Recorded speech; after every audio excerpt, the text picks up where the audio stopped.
Hey everyone, this is Ross. I'm following up on the Dorel Industries privatization deal, following up on my other two videos. Um, their increase of offer is very weak. You know, they came up 10% from their 1450 that was agreed upon. They had an agreement in principle on November 2nd of 2020, and they came up 10% since then.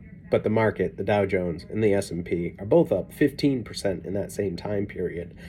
They postponed the meeting back in December with the rationale of reaching out to shareholders, and also so people could digest the second wave of the pandemic. Now, this is, I feel as though they gambled and they lost. And this increase is only so that they don't get blocked at the final order. They're still hoping they have the votes. There's no way that they're sure that they have the votes. And it would only take one of these mutual funds that own 4 to 5%, in my opinion, to fully block it. Now, let's just, again, I'm not a financial advisor. I'm not an attorney. But let's just analyze this for a second. Leco Bressau, and Brandes Capital have come out, making up about 20%. It's made it so they're a third of the institutional investors, leaving 40% institutional investors. Let's say they lock in all of the institutional investors remaining, which seems near impossible because I've yet to meet somebody who's like gung-ho this deal. Most people owning this know its value, know that this is below historically what it's traded at. The upside, interest rates are low. There's a lot of money in private equities right now, and there's a huge appetite for risk. So if your goal is to get a higher price by a private equity, I'm sure we could find somebody better than Cerberus. So hopefully it does go to a vote. Hopefully it loses. Hopefully we get to keep our shares. If we don't get to keep our shares, I personally will be submitting to the courts a notice of appearance to petition the courts to have another valuation that the man doing the valuation on tip ranks is right about 59% of the time, and he had an average return over the last 12 months of about negative 1.9%, and this is who we're basing our valuation of a $500 million company on, and a lot of people's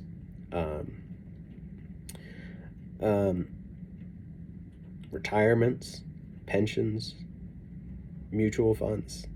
So it's really unfortunate. So I'm going to petition the courts based upon this, and I feel as though, if you can't get half of the votes petitioning all of your shareholders as hard as they are, something wrong here. Even my father said to me, he said, who even reads those things? I typically just vote with the management's recommendation. I was like, don't vote at all if that's what you're going to do. If you're voting with what they're recommending, change your vote, because if you're not informed and you're not doing your own research and you're not putting in the time, you're not helping yourself by blindly following somebody that's trying to ultimately become the leaders of the new company without you. I mean, that's crazy to trust them. And if they stand any chance of getting this deal through at this vote on February 16th, they need Fidelity. They need Fidelity Asset Management. They need Fidelity across the board. So if you're invested with Fidelity in either Fidelity Management and Research, please reach out to them.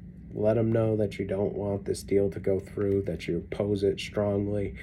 And if you know somebody that just works at Fidelity, or your brokerage is through Fidelity, if maybe enough of us complain, we can stop this. But nobody's going to look out for you other than yourself. If you think that somebody else is going to protect your best interest, Don't follow blindly. You might ask, why are you different? Me. Well, because I got nothing to gain except for I'm invested heavily. I got 80% to 90% of my entire portfolio invested in Dorel.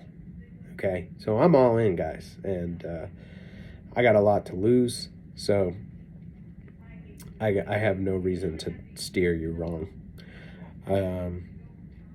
But again, not a financial advisor, just a businessman. And I hope we're able to stop this one way or another, whether it's at the courts or whether it's at the vote.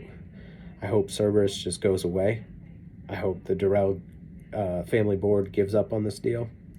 And I hope we get to keep our stocks and see what the Q4 earnings are after this deal falls apart. Now, these might be wishful thinking, but